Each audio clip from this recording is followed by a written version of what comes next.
In 1542, as Orellana's men drifted deeper into the Amazon basin, our dwindling expedition sought only food, safe water, and a path back to lands we could name. But as the river narrowed and the forest closed around us, we found signs of something no chronicle had prepared us for markings not made by claws, teeth, or tools we recognized. And soon enough, we learned the forest held more than hunger and fever. It held movement. And it watched. Before we continue, make sure you subscribe and let us know where you're watching from. Thank you. We left the last known villages behind in the early weeks of that year, though the exact dates blurred in my journal from damp and exhaustion. Orellana's main party followed the river's curve downward, while a smaller contingent, 24 men, myself included, pushed along a narrower tributary to mark its bends, take notes on its people, and search for cassava or nuts or any food at all. Hunger had already taken 3 before we veered from the main current. Fever brewed in several more. The decision to split was made quickly, with a firmness born from desperation. Our canoe hulls, scraped thin from weeks of use, rode low under the weight of what little we carried. Scraps of salted pork softened in river water, 2 sacks of farina, 1 crate of powder, a tangle of rusting tools, and my own small chest of ink, vials, and the folios I kept as dry as I could. The rest of our burdens were invisible, the flies that swarmed our eyes and mouths, the sickly sweat that clung to our shirts, and the growing sense that the forest listened more closely than any man. I sat cross-legged beneath a patched awning, writing when the air allowed me. The ink spread in thick strokes, the humidity swelling the pages.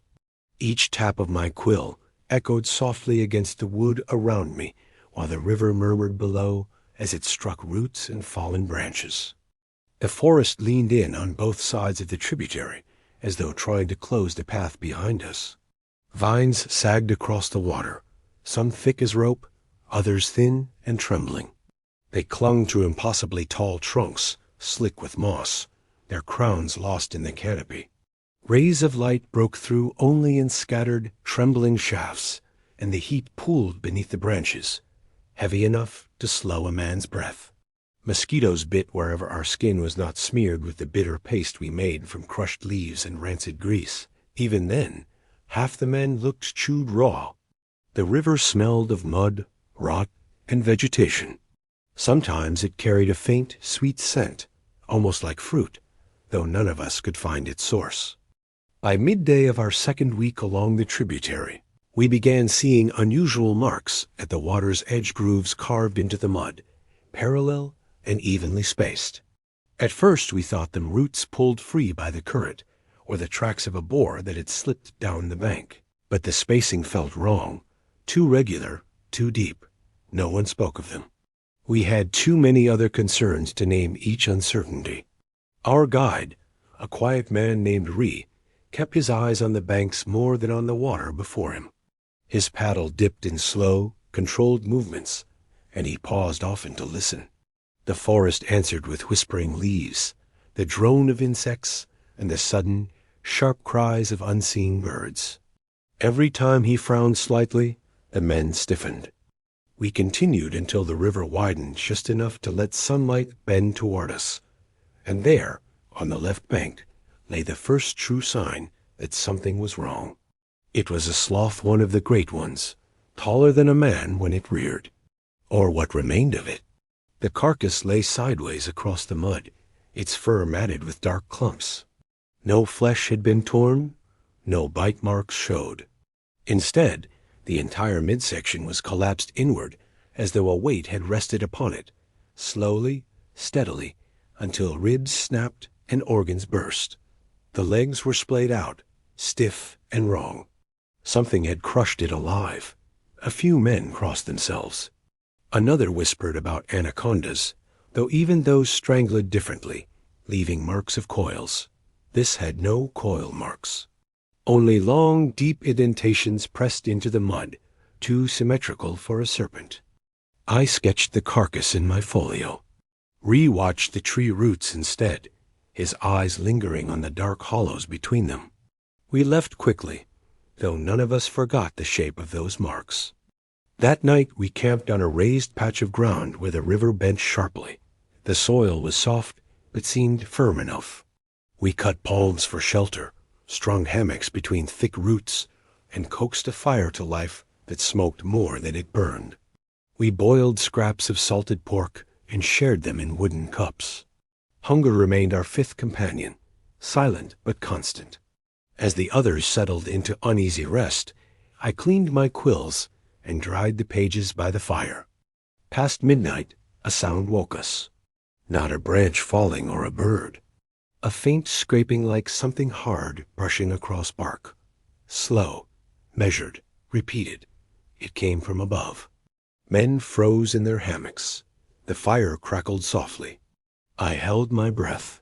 Scrape, pause, scrape, pause. We whispered a single word, Carapacho shell, though not any shell from any creature I knew. The scraping moved, shifting weight along the trunk, then into the canopy. Something climbed overhead with many small points of contact, too coordinated for any mammal. At dawn, we found the marks along the root's 3 deep grooves pressed into the wood, carved by something long and narrow, evenly spaced, not claws, not teeth. I measured them with parchment. They matched the width of 3 fingers pressed together. Ree urged us to push off at once. As we moved downstream, the river narrowed, forcing us into single file. Vines brushed our arms. A canopy dimmed the sunlight. Once, when we cut a thick vine blocking our path, a centipede as long as my forearm uncoiled and vanished into the leaves. It shimmered with copper hues, its legs rippling like waves. Larger than any I had seen, but still tiny compared to the marks haunting us. By midday, we found a second carcass of peccary hung from a low branch, its underside pierced by perfect, evenly spaced punctures, as though stabbed repeatedly by narrow, sharp points until it failed. The men backed away. Ree said nothing. That night we built our camp closer together. The fire burned brighter. Some tied hammocks low, others high. I wrote by firelight as the forest grew silent. A sharp crack echoed in the distance, then a dragging sound. A soft clicking followed, tapping against bark dry, rhythmic, born from many moving hearts. Ree stared toward the trees, motionless. The sound moved upward. Something large shifted in the canopy. A shadow passed. Leaves trembled. Then silence, heavy and waiting. Sleep did not come. In the morning, more marks appeared, fresh grooves across a hammock and along a trunk. The creatures had been close. We left immediately. Further downstream, we found another shed skin beneath a fallen tree, long, translucent, segmented, curling at the edges where something had wriggled free. Larger than the first, growing. We passed mounds shaped too precisely to be natural, each one bearing grooves at the base. Ree refused to land near them. The forest seemed to thicken, pressing inward. Near evening, we stopped at a sloping bank of tangled roots. As night settled, the forest stirred. A rapid skittering approached from above, followed by a heavier rhythm across the ground. A centipede longer than a canoe slid between the roots, its glossy armor catching our firelight. It raised its front, tasting the air. Another moved behind it, climbing a tree with terrifying ease. They watched us, antennae swaying, mandibles clicking softly. Then, without aggression, they withdrew, one vanishing into the roots, the other into the canopy. Only after an hour did we breathe again. We did not sleep. At dawn, grooves marked the roots near our camp. We launched our canoes with haste, knowing the truth now beyond denial.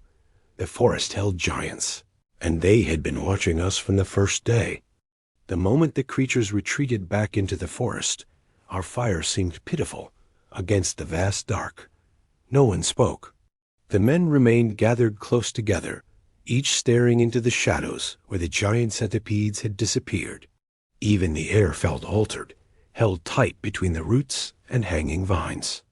We waited for the forest to resume its normal rhythm, some insect call, a frog's chirp, anything, but nothing returned. When dawn finally broke, it did so without birdsong. The morning heat rose quickly, but the stillness remained. We packed the camp without discussion. The hammocks were rolled with shaking hands, and no one asked whether we should linger for breakfast. Hunger seemed trivial compared to the fear of remaining one more hour under that canopy. As we pushed the canoes into the river, I noticed a trail of punctures in the mud, tiny impressions spaced perfectly apart, forming long, parallel lines that led directly to the water. The marks confirmed what we feared. The creatures had moved near us during the night, perhaps watching us as we slept. We followed the tributary downriver. The current slowed, darkening the water and thickening the foliage overhead. Suspended roots curled into the river like claws. The river tightened until we were forced to push through mats of vegetation. Several times we stopped to cut vines that blocked our path. The deeper we went, the more unnatural the forest felt. By mid-morning, we discovered a toppled tree whose trunk bore spiraling grooves, deep cuts that looped around the bark repeatedly. Whatever had climbed this tree had encircled it many times before it fell. A mile downstream, a bright blue bird lay motionless on a tangle of roots. It bore no bite marks or torn feathers, only a line of small punctures along its spine, identical in size and spacing to the ones we found in the mud. As the day progressed, sunlight reached us less and less. The river sank into a long corridor of shade, cool and airless. It was there, drifting through that dim passage, that we first sensed the creatures had followed us. A faint scraping sounded above, barely audible over the water, and a tremor ran along a branch. Nothing obvious revealed itself, but the tension in the men's shoulders told me they felt it too. The forest carried weight, as though something moved just behind the leaves. Later, as we rounded a bend, I saw what appeared to be a low mound of earth rising from the bank. As we came closer, it became clear the structure was deliberate. The sides were smooth, the top curved, and several dark openings lined the base like tunnels. It was too large and too well formed to be an anthill. Carved along its lower edges were grooves precise, clean impressions identical to the ones we'd seen, pressed into the sloth's carcass and the mud. Beyond it stood several more mounds, arranged in a loose cluster. The men crossed themselves. Urged us past without stopping. From that point on, the river seemed intent on impeding us. Overhanging branches arched lower, forcing us to duck. Roots rose from the banks, hindering the canoe's path. I felt something brush the underside of our hull, soft at first, then with more pressure. The man behind me lifted his legs in alarm. Another muttered that something had gripped his ankle. When the water shifted again, we saw a dark shape slide beneath the surface. Not a fish, nor a serpent, but something long and segmented, moving smoothly against the current. We paddled faster. Soon the forest tightened around us again, funneling our canoes toward a place we did not wish to enter. Fragments of a crushed dugout canoe drifted ahead, caught on a fallen trunk. As we approached, we recognized it as belonging to a scouting group that had vanished weeks earlier. The hull was split nearly in half, curled inward as though flattened by enormous weight. Inside lay remnants of clothing, a few rot-softened musket balls, and two skeletons slumped together. Their ribs were broken inward, not outward, and their armor was dented from above. These men had been crushed, not bitten or torn. The men recoiled in horror. One retched over the side. Another whispered a prayer. Ree stared at the skeletons with hardened expression, then quietly ordered us to continue. The trees grew stranger as the hours passed. Many stood leaning toward the river, all in the same direction, their trunks scraped bare in long spirals. The sound above us intensified, scratches, clicks, the faint rattle of numerous legs moving across branches. Once, A handful of bark fell into our canoe. When I looked up, I glimpsed only swaying vines. Something large had moved there, though it hid itself well. Later in the afternoon, we reached a fallen tree whose upturned roots exposed a deep hollow. Inside lay a fragment of shed skin thick, ridged, curling at the edges, and larger than the one we had found earlier. It still glistened with moisture. Whatever had shed it had recently grown. We paddled on until the sun began to sink behind the canopy, plunging us into premature dusk. The river widened slightly, forming a still, dark pool. Ree signaled for us to land along a bank of twisted roots. The ground was uneven, but offered some visibility. We dragged the canoes up and gathered near the fire, though the flame seemed weaker than usual. I wrote notes by its flickering light, while the forest remained unsettlingly quiet. Hours later, a branch above us shifted under a heavy weight. Some debris fell into the fire. The men reached for their weapons, but Ree shook his head and urged silence. I watched the canopy until my eyes strained. At first, I saw only darkness. Gradually, a shape resolved something long and pale, moving behind a curtain of leaves. Two curved mandibles caught the faint glow of the fire. The creature clung upside down above us. Its enormous length stretched across several branches. Its antennae lowered, swaying slowly as if sampling our presence. It remained there for several minutes, unmoving except for the faint ripple of its body. At last, it retreated into the canopy, vanishing as quietly as it had appeared. We did not sleep. At dawn, we found more grooves carved into the roots near our hammocks. Whatever had been above us had descended closer during the night. We launched within minutes of first light. Less than an hour later, we discovered another mound, twice as large as the previous ones. A single opening yawned near the base, large enough for a man to crawl through. As we passed, the earth beneath the mound shifted slightly, sending a ripple through the soil. Something moved inside. Not long after, the river split around a cluster of rocks. Ree chose the left channel immediately. The right was cramped, dark, and heavy with hanging roots. As we entered the left branch, I let myself believe, briefly, that we were moving away from danger. Then a long, segmented shape slid into the water behind us. It submerged so smoothly that only a faint ripple marked its path. Moments later, another shape joined it. Both moved beneath our canoes with coordinated precision. A creature surfaced just long enough for its antennae to break the surface and taste the air before disappearing again. It kept pace with us effortlessly. We paddled until our arms ached, until sweat dripped into our eyes, until breath came in ragged gasps. Only then did the shadows fade and the river widen once more. We drifted in silence, each man aware of the same truth. The creatures were not finished with us. They had merely withdrawn for now. The forest still waited around us, patient and attentive. The hours that followed offered a fragile sense of reprieve, though none of us believed it would last. The river widened enough to let sunlight touch the surface again, but the air remained heavy and the forest strangely subdued. The men paddled in silence, their strokes slow and methodical, more from exhaustion than calm. Even the insects seemed to hold their distance, as if avoiding a place claimed by something greater than themselves. Around midday, the river began to shift once more, bending into a long, shallow arc lined with exposed banks. Driftwood collected along the edges, forming tangled heaps. It was there that we encountered the first sign that the creature's presence extended far beyond the places we had seen them. A long, weathered trunk lay across the shore, its bark stripped entirely, leaving the surface smooth and pale.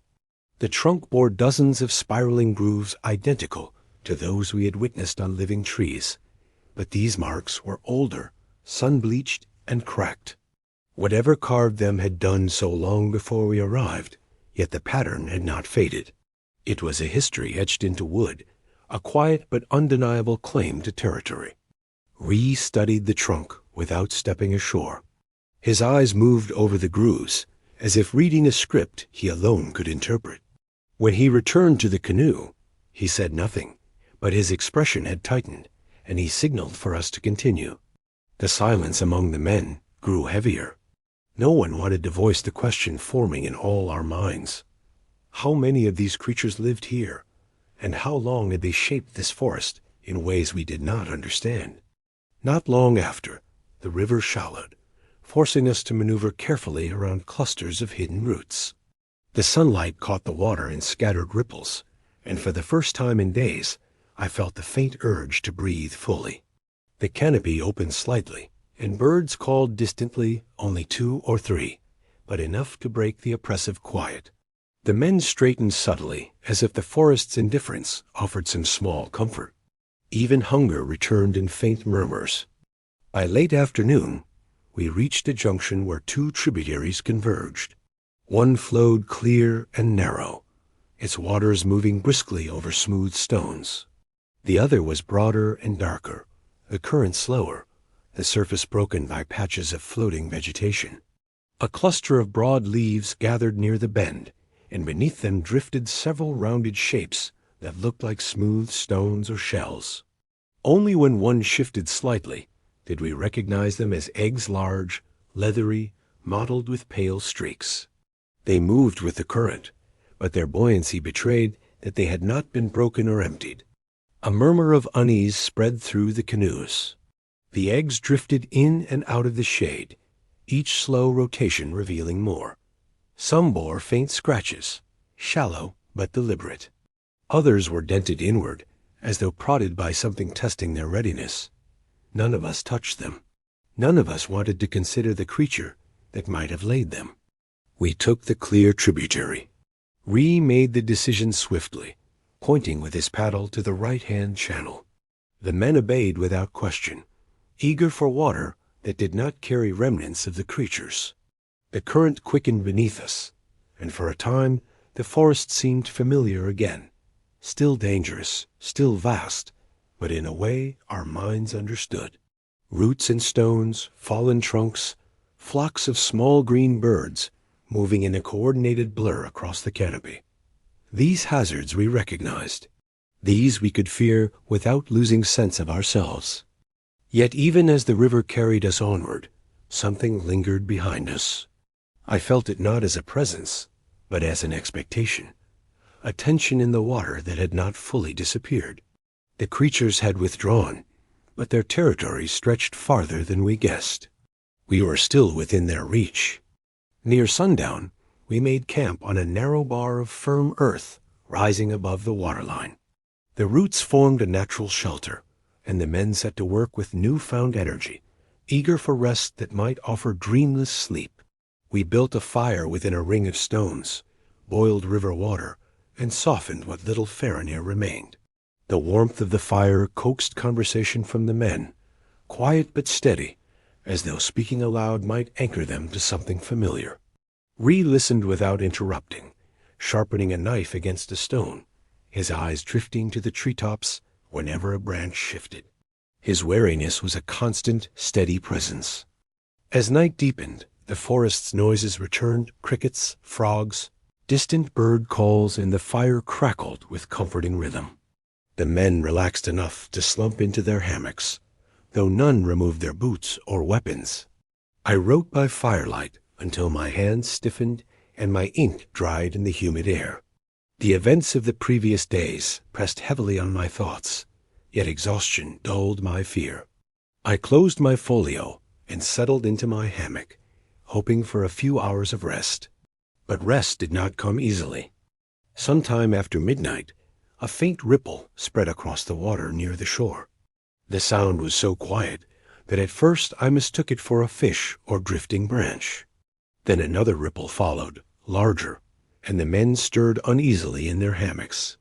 Ree sat up immediately, hand on his blade, eyes fixed on the river.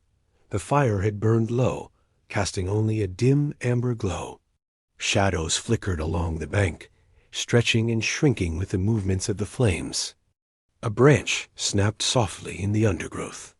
Then another.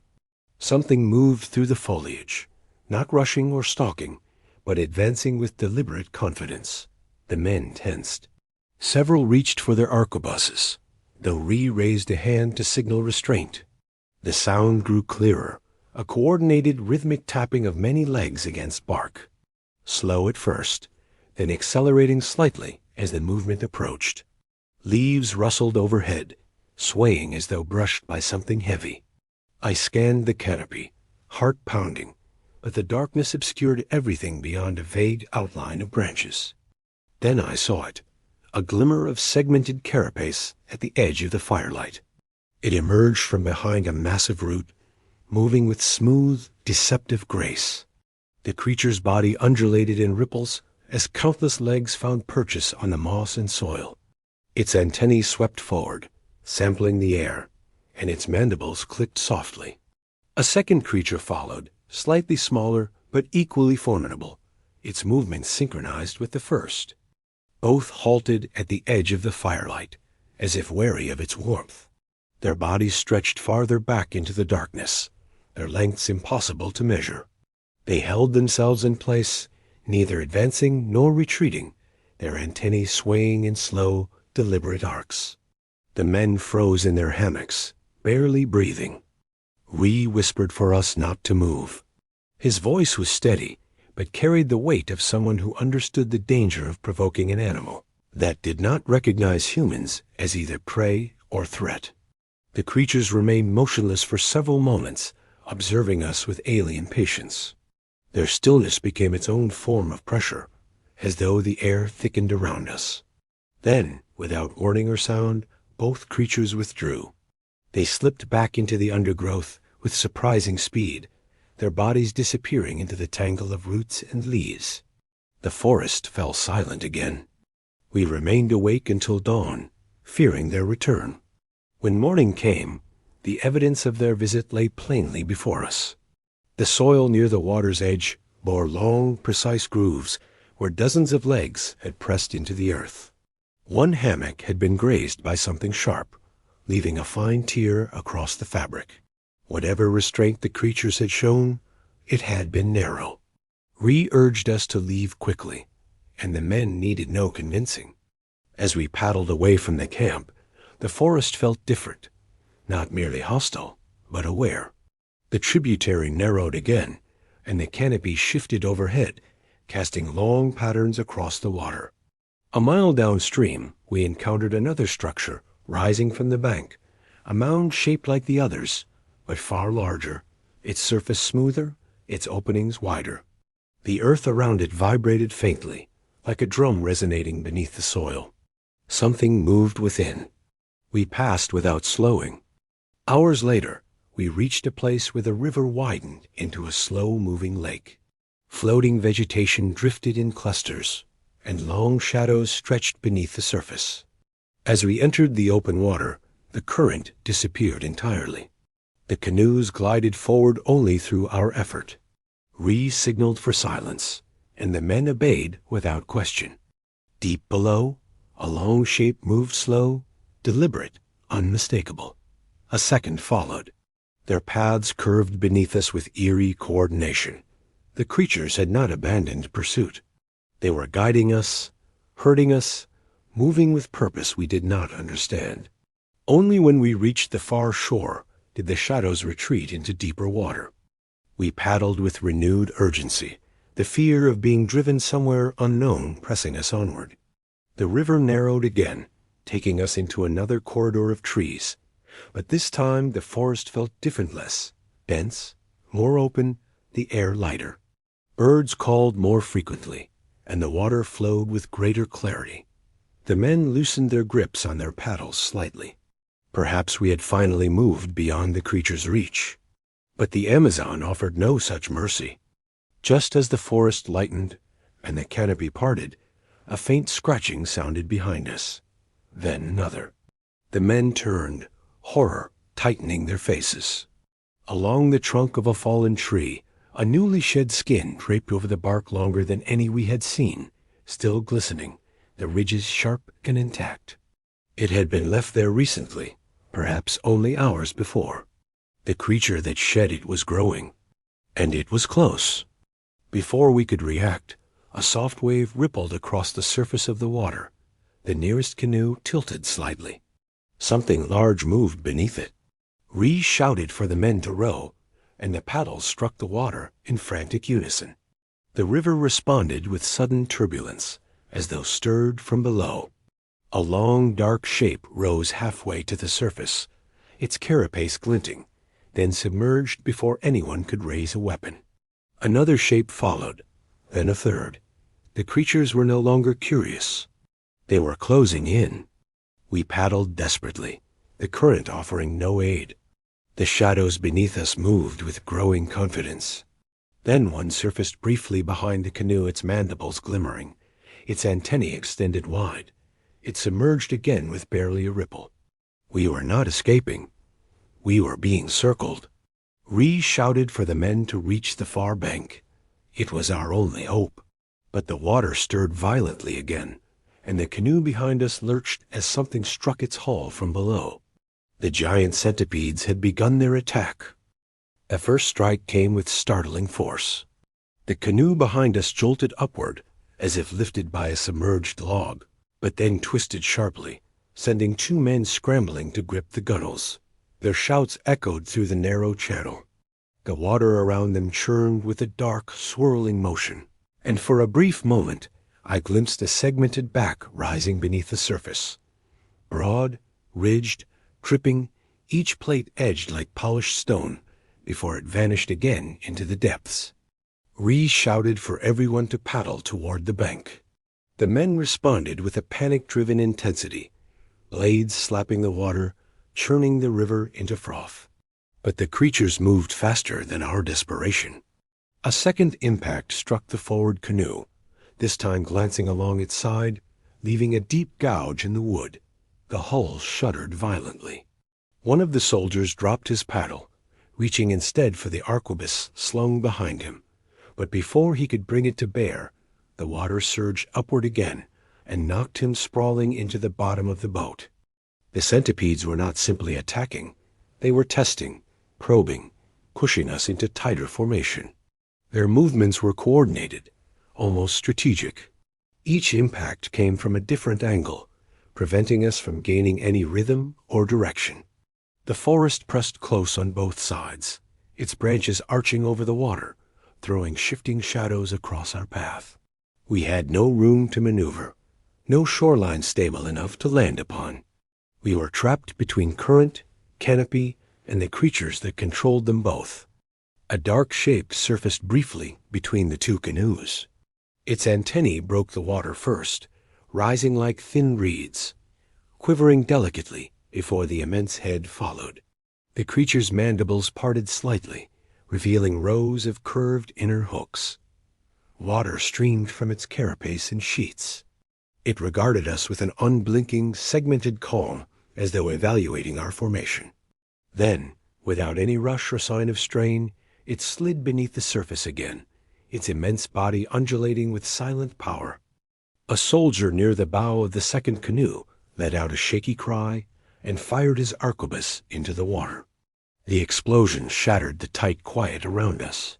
Smoke rolled across the river as the shot punched into the dark. For a heartbeat, everything stilled. Then a violent turbulence erupted where the bullet had struck, but whether in pain or agitation we could not tell. Ree cursed sharply and ordered no further shooting. The smoke, the sound, the disruption of the water, they all seemed to excite the creatures rather than frighten them. The water around us began to pulse with motion. Ripples formed in erratic arcs. Leaves and fragments of bark drifted toward us from upstream, as though the river itself were funneling debris our way. The men paddled harder, sweat dripping into their eyes, shoulders trembling from fear and exertion. We aimed for a small break in the bank, a cluster of exposed roots that sloped upward into firmer ground, but the current shifted unexpectedly and pushed us off course. It felt manipulated, redirected by disruptions beneath the surface. Another impact struck the rear canoe, this time from below, and the hull rose until half of it cleared the water. One of the men tumbled overboard with a panicked cry, vanishing beneath a froth of disturbed silt. We scanned the water wildly, searching for him. A split second later, he surfaced downstream, gasping, clawing for breath. The current dragged him toward a patch of overhanging roots. Before we could reach him, a dark line rose beneath him, smooth, deliberate, unmistakably the segmented back of one of the creatures. The man screamed and tried to swim away, but the creature's mandibles flashed upward through the water. Not fast, not like the strike of a jaguar or caiman, but with a slow, inevitable precision that suggested absolute control. The tips closed around his leg. He howled, thrashing, splashing violently. The men nearest him lunged forward with paddles, striking at the water. A few blows connected with the creature's carapace, producing hollow, drum-like sounds, but it seemed unfazed. The mandibles tightened. The man's scream pitched into something raw and animal. Then he was pulled under, swallowed by a whirl of bubbles and red-stained water. We never saw him return to the surface. The sight broke something in the remaining men. Panic surged through them, turning coordinated strokes into frantic thrashing. Ree shouted for order, but fear deafened them. The canoes drifted closer together in the chaos, scraping against each other. A paddle snapped. An arquebus dropped into the river. Someone prayed loudly, voice cracking with hysteria. Ree gripped the sides of the canoe so hard his knuckles whitened and ordered us to follow the current. If we could reach the bend ahead, perhaps the creatures would lose their advantage. The tributary widened slightly there, offering more room to maneuver. We forced the paddles through the water, muscles burning, lungs straining. Behind us, the creatures followed with relentless grace, their bodies weaving in and out of the water like shadows. As we neared the bend, a submerged shape rose directly beneath the bow of the lead canoe. The hull lifted abruptly, tilting dangerously. One man toppled backward into another, nearly capsizing the craft. The creature's back broke the surface completely this time long, glittering plates sliding into view, each ridged and scarred. Its antennae whipped across the water, tasting the air. Then its head reared slightly, mandibles parting. Ree made a decision in that instant. He swung his paddle upward and struck the creature across the mandibles, a direct blow that rang out like metal against stone. The impact startled the beast. Its head lowered again, and it slipped beneath the surface, leaving only swirling water behind. For the first time, the men glimpsed something like possibility, a chance to escape, slim as it was. We surged forward around the bend. The tributary opened into a broader channel where sunlight shimmered on the water. For a few breathless seconds, the river calmed. Leaves drifted peacefully across the surface. The men's breathing grew ragged, but some semblance of hope returned. It lasted less than a minute. One of the creatures surfaced near the second canoe, half its length rising in a glistening arc. Water cascaded off its plates. Its size defied belief, easily longer than both canoes combined. The creature rotated slightly, its segments shifting with sinuous precision, and then brought its head alongside the canoe. With deliberate strength, it pressed its body against the side of the vessel. Wood splintered audibly. The canoe tipped dangerously, water seeping over its edge. The men struck at it with paddles and knives, their blows superficial against its armor. One soldier thrust his blade into a joint between segments, eliciting a jerk from the creature, but the knife snapped in half, leaving only a fragment embedded in the armor. The beast responded by pushing the canoe harder, tilting it almost onto its side. Barrels and packs slid toward the water. The men scrambled to counterbalance the tilt, but the creature's strength overwhelmed them. The canoe capsized. Men spilled into the river, floundering amid their equipment. The creature dove after them, its immense form churning the water into chaos. One man managed to grab the overturned hull and cling to it, his eyes wide with primal terror. Two others began swimming toward the remaining canoe, But the river erupted once more as the creature surged upward beneath them. One of the swimmers vanished in a single violent thrash, pulled down with such force that only a burst of bubbles remained. Ree screamed for the men in our canoe to pull them aboard. We reached the closer man, yanking him into the boat by his shoulders. He trembled uncontrollably, eyes unfocused. The second man swam frantically toward us, but a long dark shape intercepted him. He let out a short, choked shout before being dragged under. His musket floated briefly before sinking into the river. By the time we righted the overturned canoe and attempted to haul it closer, the creature had vanished again into the depths. The river went still, disturbingly still, as though nothing had happened. Only the broken equipment and drifting packs testified to the violence of moments before. We gathered what we could salvage.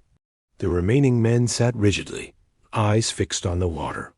Ree's face had become gaunt, drawn tight by responsibility and fear. He surveyed the destruction quietly, then instructed us to move forward. There was no safety in staying, no shelter to retreat to. Every moment spent in the water was an invitation to death. We paddled onward, the silence broken only by the soft drip of water from our paddles and the distant calls of unseen birds. The men avoided looking into the river, as if fearing their gaze alone might summon the creatures again. The loss of companions weighed heavily, but grief had no room to settle. Survival pushed everything else aside. The forest opened slightly as we progressed. The canopy lifted, allowing streaks of light to reflect off the river. Driftwood floated in lazy spirals. The air felt less oppressive.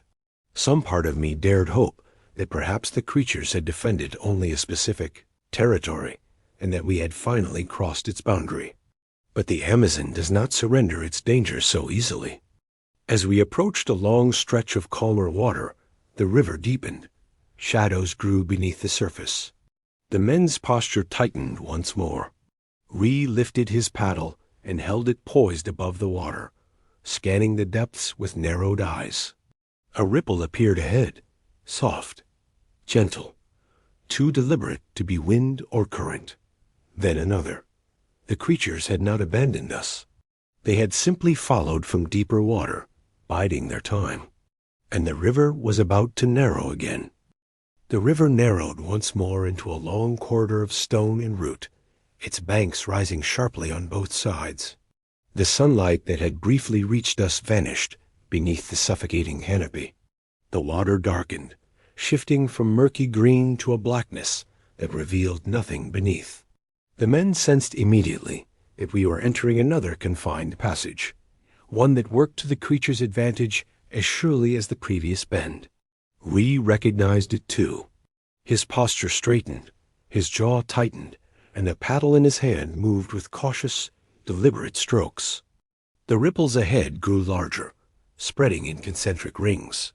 We slowed instinctively, though slowing offered no safety. Something moved beneath the center of the channel, a shadow, long enough to distort the flow of the river itself. Its edges blurred as it glided, rising closer to the surface. A second shadow joined it, then a third. The men stiffened. No one dared speak. The first creature surfaced partially, only enough to let its plates break the water. They gleamed faintly in what little light reached the river, reflecting flickers of motion onto the trees. The second creature rose farther, exposing its head and a section of its body. The mandibles parted, tasting the air. Its antennae swept forward in curious arcs. It did not rush toward us, nor did it strike. It simply blocked the passage, filling its width with silent authority. The men froze mid-stroke. Our canoe drifted a few inches before losing momentum. Behind us, the overturned canoe we had managed to right earlier now rode dangerously low in the water, its damaged hull groaning with each shift of current. The two men aboard it gripped the sides with white knuckles, their faces drawn tight with dread. Ree scanned the riverbanks, searching for any break in the roots, any ledge we could climb. There was none. The banks rose steep and slick with moss, impossible to ascend without rope and time neither of which we possessed.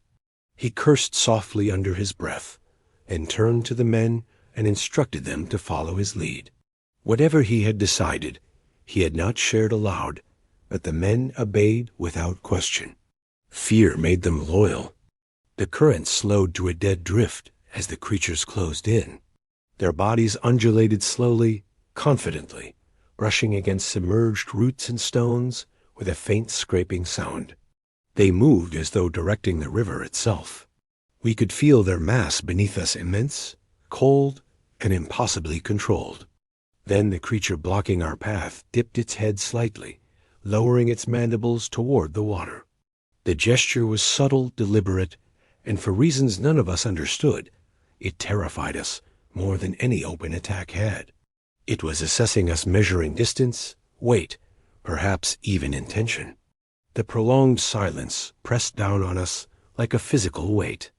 Ree lifted his paddle halfway, poised neither to strike nor to row.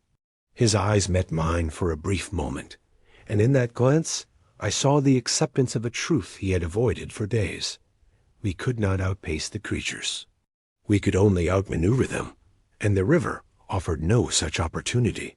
Survival depended on a gamble. Before he could speak, the second creature surged forward, not with violence, but with a sudden, smooth acceleration that tilted the water and rocked both canoes. The men gasped. One soldier nearly fell overboard before clutching the gunwale. The creature dipped beneath us, rushing the hull with enough force to lift it an inch. Its carapace scraped along the wood, leaving a faint but distinct gouge. It circled beneath our canoe, completing a wide loop before resurfacing near the damaged vessel behind. The men in the second canoe gripped their paddles tighter. One man muttered a quick prayer.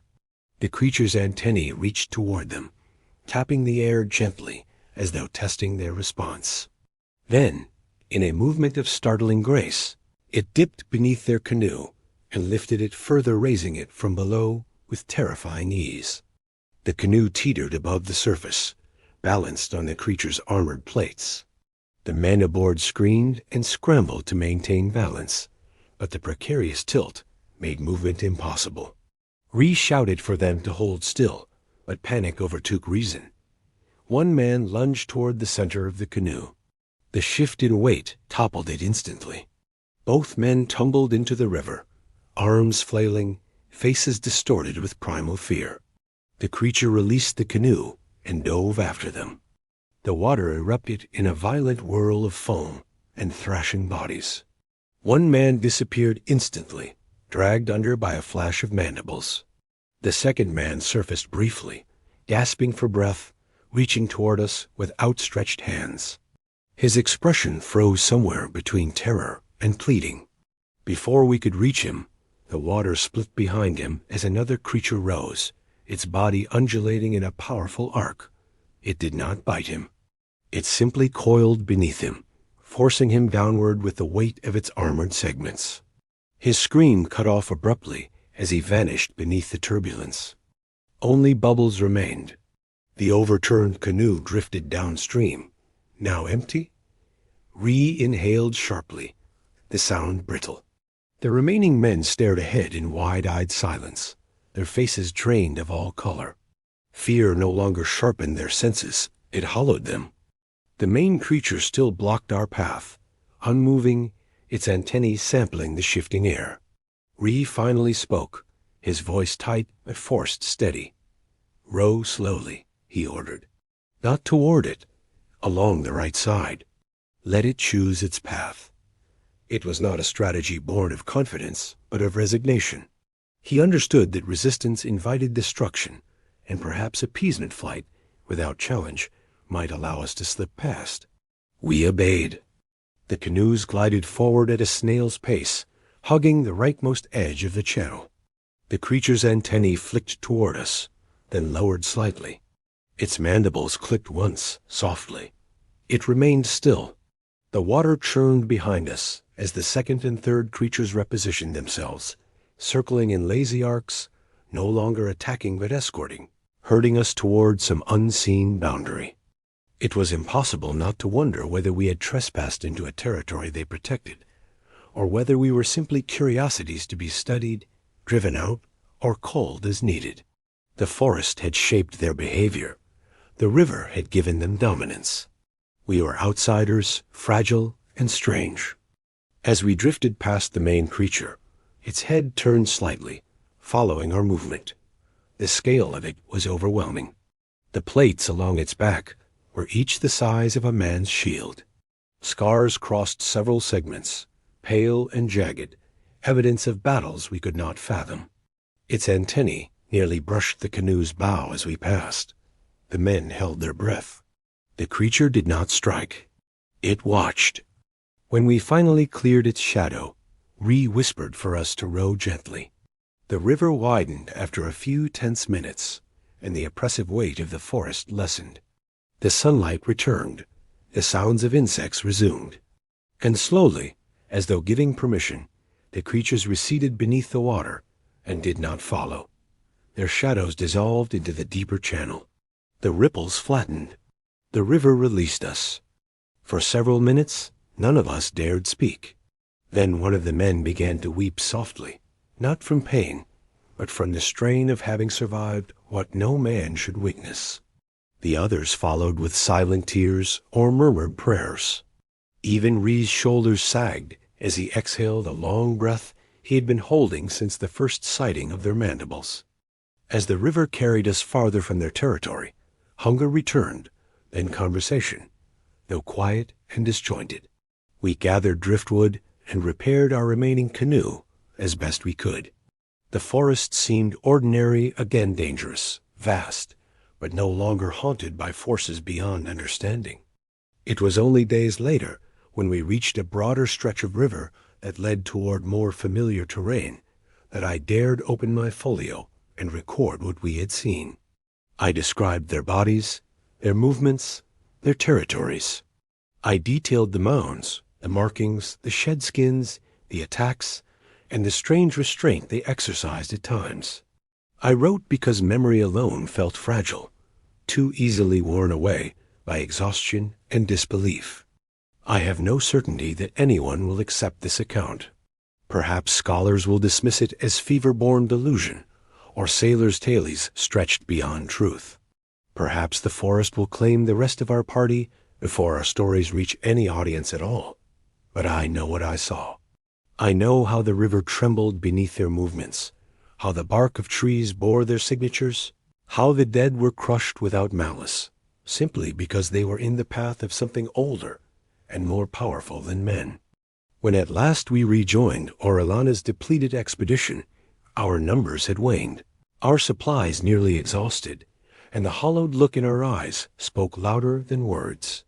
Ree reported only what he believed necessary, that we had encountered a hostile region, lost men, and barely escaped. He spoke nothing of the creatures. Perhaps he believed silence would protect the river's secrets. Or perhaps he understood that truth offered no advantage, no wisdom, no safety. As for me, I wrote everything in my journal. The forest will continue to guard these creatures as it has for ages. They require no myth to protect them, only the river, the canopy, and the silence of those who survived. But sometimes at night, when the air is still and the world is quiet, I hear echoes of a sound that has followed me long after leaving their territory, the faint, rhythmic tapping of many legs against wood, accompanied by the steady whisper of a body moving through water. And I remember that in the Amazon, there are places where men are not meant to go, and lessons meant only for those who return alive.